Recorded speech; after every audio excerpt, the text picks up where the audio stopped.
Whilst taking the dog for a dip, I decided to look at some of the river stone here. So it's a mix of geology, and I have some really interesting pieces. There's a lot of mica schist. There's a lot of this sort of pale green, I believe is tourmaline infused, and the quartz, there's between it, there's garnet. There's a lot of interesting stuff in here and a lot of conglomerate. There's also said to be, if you're willing to pan for it and take the time to really look at it, there's said to be gold in the Green River in various places. Now, all rivers in the Northeast have gold in them. Whether or not it's worth panning for is another question. When you look at the price of an ounce and it's around $1,000, then you think, well, sure, why not spend 6 hours digging for gold, digging for it, panning for it? In these riverbeds is very old wash from eons and eons of glacial activity. And what is left behind is some very interesting shaped and interesting colored stones. And while I was doing that, I thought, oh, well, there's a good thing. And then I saw the shell of the caddisfly, or the left behind. And actually, you blow this up a little bit. There's one right there. Go a little bit closer. Right at the tip on the right side of that stone, there is the shell left behind from a caddisfly pupa. Crawled up onto the stone and then crawled out of that into its flying stage with wings and so forth, and it's out of view. Backing it up a little bit, I've collected several of them, and I'm just going to place them down on the rock. They're quite interesting. It's like a set of armor.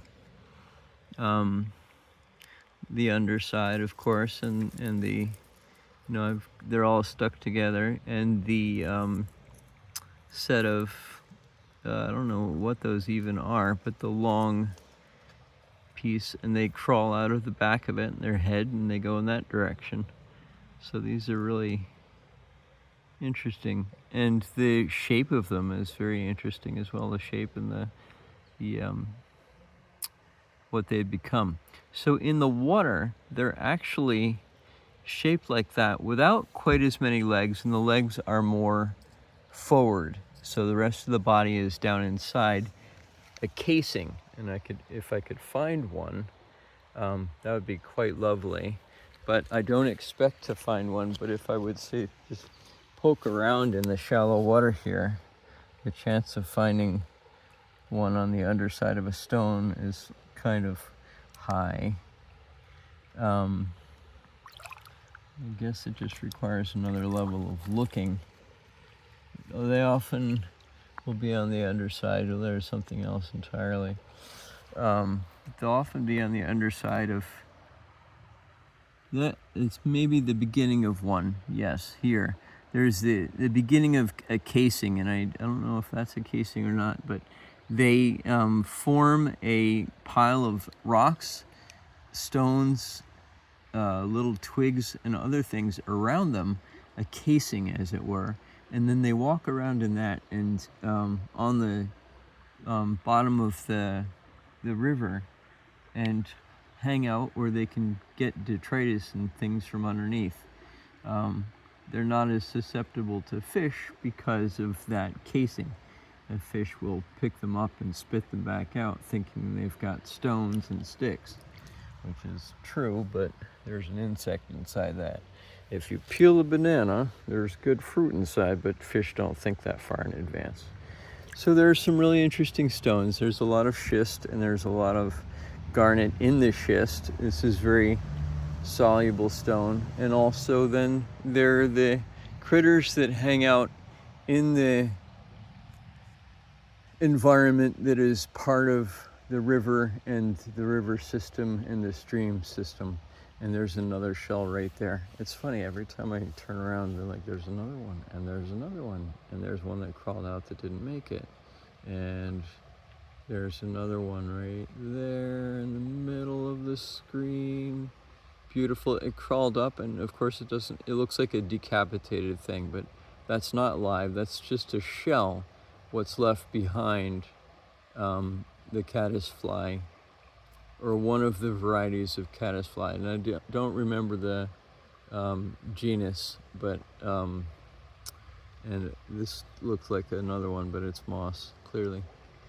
But they're beautiful little skeletal things that are, I'm sure, made up of chitin and calcium and pigment and so forth, sort of like a snail shell. But I wonder if maybe I should take a handful of it and grind it up and put it in the dog food or something. I wonder what it would taste like. Cricket meal, I don't know. I'll try all kinds of things, I guess, or calcium, maybe it can be used in jam or something like that. Maybe I'll bring them home. Thank you for watching, and thank you for being part of my channel, and thank you for being part of my world. And curiosity is always welcome. I would appreciate comments if you have any, and if you don't, that's okay too. Thank you for being here, and thank you for making this channel possible. Cheers.